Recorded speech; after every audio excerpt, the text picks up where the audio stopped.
સુરતના વરાછાના રહેણાંક વિસ્તાર જગદીશનગર શેરી નંબર 2 માં એક મકાનના ચોથા માળે ચાલતા દેહ વેપાર પર વરાછા પોલીસે દરોડા પાડી 2 લલનાને મુક્ત કરાવી હતી। સુરતની વરાછા પોલીસે બાતમીના આધારે વરાછા જગદીશનગર શેરી નંબર 2 માં આવેલ વિનાયક કાપડની ગલીમાં આવેલ પ્લોટ નંબર 110ના ચોથા માળે દરોડા પાડ્યા હતા, જ્યાંથી કૂટણખાનું ચલાવતી મૂળ ભાવનગરની અને હાલ જગદીશનગરમાં જ રહી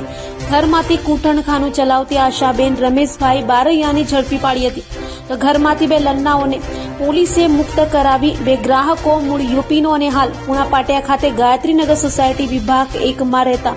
આકાશ રામજીત યાદવ અને બીજો પુણા ગામ વલ્લભનગરમાં રહેતા મીઠુકુમાર રામ પ્યારે પ્રસાદને ઝડપી પાડી તમામ સામે કાયદેસરની કાર્યવાહી હાથ ધરી હતી।